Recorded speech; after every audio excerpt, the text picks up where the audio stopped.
Hello viewers, standard false color composites with layout and reflectance library of land use land cover in QGIS এই topic সম্পর্কে আমরা এখন জানব। পরীক্ষা কেন্দ্রের নির্দেশিকা প্রত্যেক ক্যান্ডিডেট কোয়েশ্চেন 1 সলিউশন করার জন্য কম্পিউটারে সর্বোচ্চ 35 মিনিট টাইম পাবে। ক্যান্ডিডেটদের প্রজেক্টে সেভ করতে হবে রোল নাম্বার দিয়ে সমস্ত কাজটি। এছাড়া ফাইনাল আউটপুট ক্যান্ডিডেটদেরকে প্রিন্ট স্ক্রিন নিয়ে এবং রোল নাম্বার দিয়ে যথাযথভাবে সেভ করে রাখতে হবে।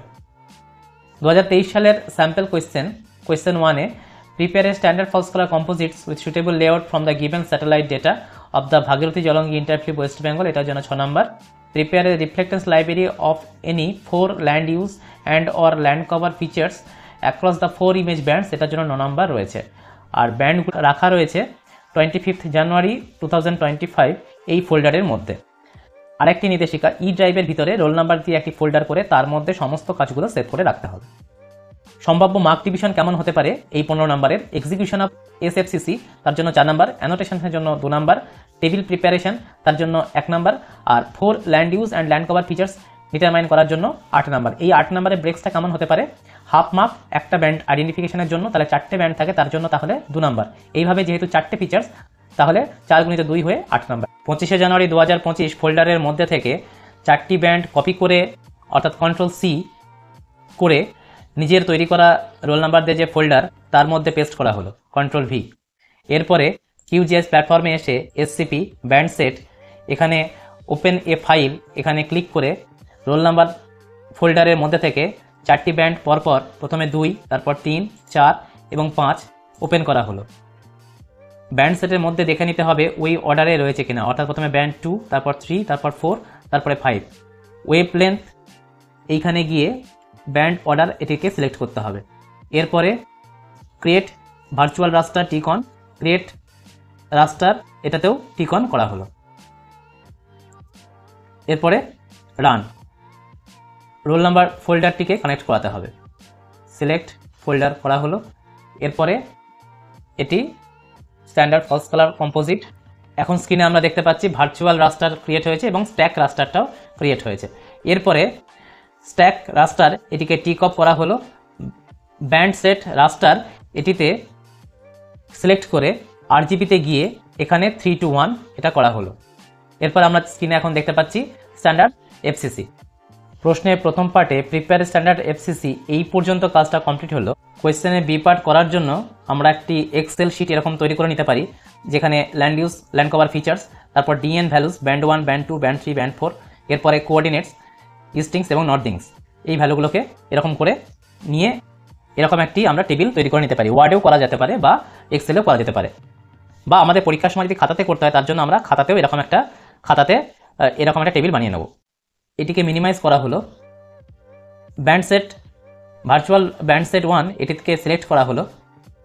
এরপরে এখানে গিয়ে আইডেন্টিটি ফিচার্স এখানে একটি ক্লিক করে আমরা, এটা হচ্ছে রিভার স্ট্যান্ডার্ড FCC থেকে বোঝা যাচ্ছে, তাহলে এখানে একটা ক্লিক করা হলো। ক্লিক করা মাত্রই এখানে ব্যান্ডগুলির ভ্যালু এবং কোঅর্ডিনেট ভ্যালু আমরা দেখতে পাচ্ছি। এবার এই অংশগুলোকে কপি করে নিতে হবে। ব্যান্ড 1 এ 96, ব্যান্ড 2 তে 50, ব্যান্ড 3 তে 24, ব্যান্ড 4 এ 10। কোঅর্ডিনেটের এই ভ্যালুটিকে নেওয়ার জন্য রাইট ক্লিক করে কপি অ্যাট্রিবিউট ভ্যালু, এটি হলো X ভ্যালু, এখানে কন্ট্রোল-V করা হলো। ঠিক একইভাবে Y ভ্যালুটিকেও কপি করে ওইখানে রাখা হলো। ফিচার্সটা কি? ফিচার্সটা আমরা দেখতে পাচ্ছি, এটা হচ্ছে রিভার, বা আমরা বলতে পারি ওয়াটার বডি। এরপর এটিকে মিনিমাইজ করা হলো, এখানে ক্লিক হয়ে রয়েছে। এবার ভেজিটেশন ফিচার্স হচ্ছে লালগুলো, তাহলে লালে এখানে একটা ক্লিক করা হলো। আবার এক্সেল শিটে এখানে লেখা হলো ভেজিটেশন, ব্যান্ড সেটে 88, 41, 2, 124, 62, এখানে ইস্টিংস ভ্যালু, নর্দিং ভ্যালু কপি। চাইলে এগুলো ম্যানুয়ালিও লেখা যেতে পারে। এটিকে ক্রস করা হলো। এরপরে আইডেন্টিফিকেশন করব, এটা হচ্ছে ফ্যালোল্যান্ড, রাইট ক্লিক করা হলো। এক্সেল শিট, এখানে নাম দেওয়া হলো ফ্যালোল্যান্ড 121, 78, 87, 104, রাইট ক্লিক করে copy attribute X, copy attribute Y। 3টে হলো। আরেকটা ফিচার আইডেন্টিফিকেশন করতে হবে, এখানে কিছু বিল্ট আপ এরিয়া রয়েছে, তাহলে এখানে লেখা হলো বিল্ট আপ একটু জুম করে নেওয়া হলো। এই গ্রিনিশ কালারগুলো built up 93, 56, 51, 64, eastings northings, copy attribute value. এবার এটিকে সেভ করা হলো। পরীক্ষার সময় শুধু এটাই করতে বলা হয়েছে। পরীক্ষার সময় ক্যান্ডিডেট চাইলে এরকম একটি গ্রাফও তারা তৈরি করে সেভ করে রাখতে পারে। প্রিন্ট লেআউট করার জন্য প্রজেক্ট নিউ প্রিন্ট লেআউট, এখানে একটি নাম দেওয়া হলো, ফুল স্ক্রিন করা হলো, এটিকে একটু বড় করে নেওয়া হলো। এরপর এখানে গিয়ে অ্যাড এ নিউ ম্যাপ, এটি করে দেওয়া হলো।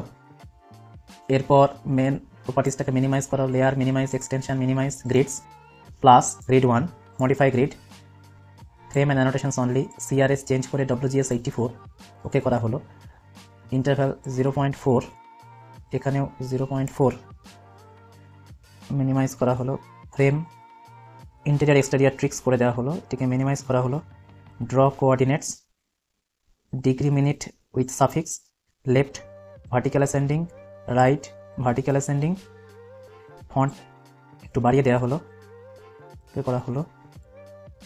প্রেসিশনটাকে 0 করে দেওয়া হলো। এরপর নিচের দিকে নেমে ফ্রেম এটিকে টিক অন করে দেওয়া হলো। এখানে থেকে টেক্সট নিয়ে এখানটাতে রাখা হলো, কন্ট্রোল V করে দেওয়া হলো। পরীক্ষার সময় এটি ক্যান্ডিডেটের প্রশ্ন দেখে দেখে লিখতে হবে। এখানে গিয়ে ফন্টটা চেঞ্জ করে বাড়িয়ে দেওয়া হলো 24, ওকে। সেন্টার মিডিল করে দেওয়া হলো।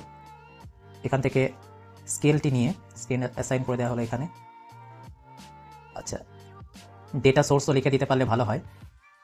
কপি করা হলো। পরীক্ষার সময় প্রশ্ন দেখে দেখে ক্যান্ডিডেটরা এটা লিখবে। টেক্সট নেওয়া হলো।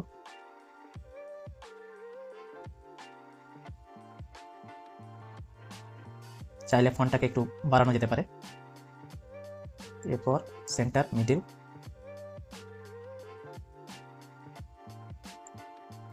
এক্সপোর্ট অ্যাজ ইমেজ, এটিকে নিজের রোল নাম্বার ফোল্ডারের মধ্যে রোল নাম্বার দিয়ে 213031-11-0059 এটাতে সেভ করা হলো। 300 DPI, ওকে। ছাত্রছাত্রীদেরকে বলবো ভিডিওটি ভালো লেগে থাকতে লাইক এবং শেয়ার করতে, এবং চ্যানেলে যারা নতুন তাদেরকে বলবো চ্যানেলটি সাবস্ক্রাইব করে নিতে। আজ এই পর্যন্তই। That's all. Thank you.